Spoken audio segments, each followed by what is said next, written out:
Are you drinking too much water? I know, it sounds totally ridiculous, right? We've basically been told our entire lives to drink more water, lug a massive water bottle everywhere we go, and just hydrate, hydrate, hydrate.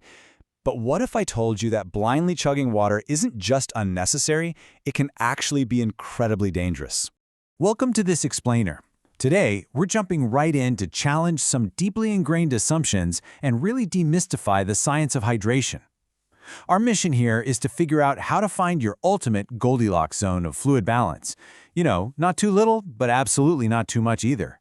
We're going to dig into some fascinating data from the Cleveland Clinic, Scripps Health, and the Mayo Clinic to map out this entire hydration spectrum. Section 1. The Magic of Water. Why every drop counts. Okay, so let's set the stage here with the literal, biological magic happening inside us right now. Up to 78% of the human body is just straight-up water.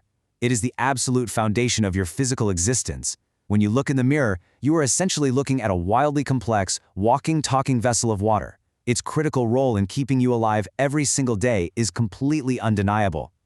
Because, water isn't just randomly sloshing around in there. It's putting in serious work behind the scenes. It aids in digestion and flushes out waste. It lubricates your joints so you can actually move without pain. When you get hot, it regulates your body temperature by making you sweat. It literally acts as a physical shock absorber to protect your brain, your spinal cord, and even a fetus during pregnancy. Plus, it's the body's ultimate transportation system, delivering oxygen to cells from head to toe. And if you want a crazy statistic on just how crucial this is, check this out. According to the Cleveland Clinic, a staggering 73% of both your brain and your heart are made of water. 73%. Just let that sink in for a second. The organs responsible for your thoughts, your consciousness, and your very heartbeat are overwhelmingly liquid. It just proves exactly why keeping your body's fluid balanced is absolutely vital if you want to operate at peak performance. Moving on to Section 2, the threat of dehydration, when you're running on empty. So what happens to that 78% when we start running low? Well, there's a saying you really need to keep in your back pocket. If you feel thirsty, you're already dehydrated. Dehydration is incredibly sneaky like that. It happens when you lose more fluids than you take in, and your body's natural alarm bell is thirst. But here's the catch. By the time that alarm bell actually rings, your fluid levels have already dropped below optimal. You're already playing a game of catch-up. And man, things escalate fast. Mild to moderate dehydration starts out with stuff we've all felt, right? A headache, fatigue, maybe a dry mouth, muscle cramps, and dark urine. But if you ignore it, it quickly scales up to rapid breathing, delirium, a dangerous drop in blood pressure, and it can even trigger kidney stones, heat stroke, or completely fatal complications. It is a very serious medical state. Which brings us to Section 3. Can you drink too much? The danger of water intoxication. So naturally, you hear about those scary dehydration symptoms and you think, okay, I'm just going to drink as much water as physically possible. But here is the massive plot twist. Going to the opposite extreme, drinking way too much water can actually kill you too. This is a condition called hyponatremia, better known as water intoxication. When you chug a massive amount of water, it dilutes your blood, causing your essential electrolytes, specifically sodium, to plummet. To try and balance things out, water rushes into your body's cells, basically blowing them up like water balloons. When this swelling happens to your brain cells, the pressure builds inside your skull, leading to altered mental states, seizures, a coma, and yes, even death. Now you might be wondering, who is actually at risk for this? Because honestly, if you have normal kidneys, it's pretty tough to accidentally drink this much water on a random Tuesday. The groups most at risk are really pushing the limits. We're talking endurance athletes, marathon runners, hikers, cyclists who are sweating a ton and completely overcompensating by chugging gallons of water.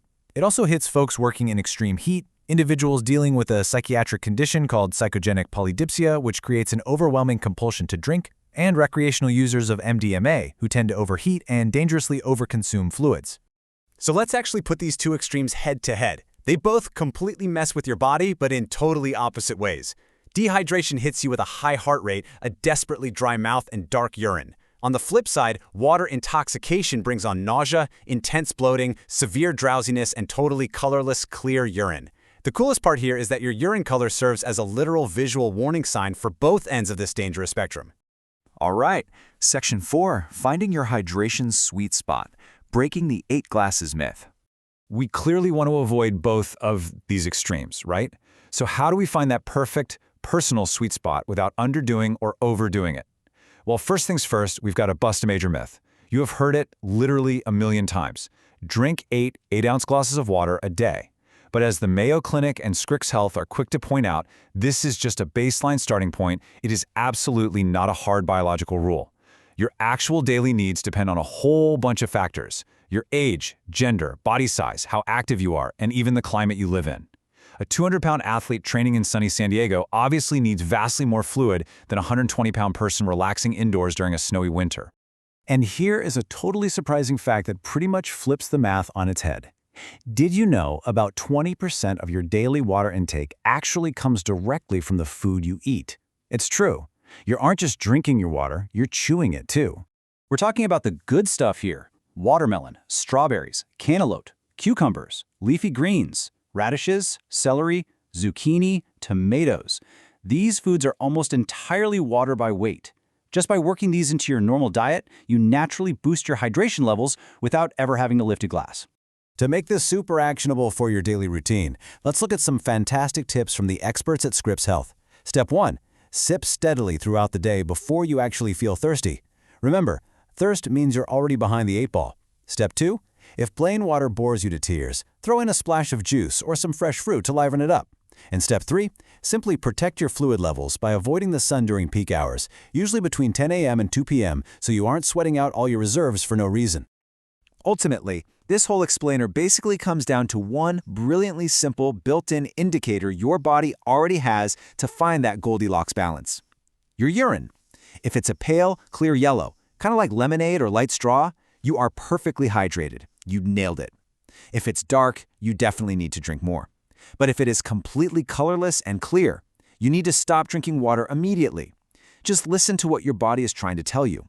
We've covered a ton of ground today, from the biological magic of water and the severe threats of running empty to the genuinely surprising dangers of drinking too much.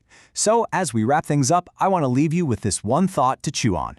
Next time you grab your water bottle or reach for a glass, take a second and ask yourself, are you actually feeding a physical need, or are you just forcing a habit? Listen to your body, look for the signs, and hydrate smart. Thanks for joining me on this explainer.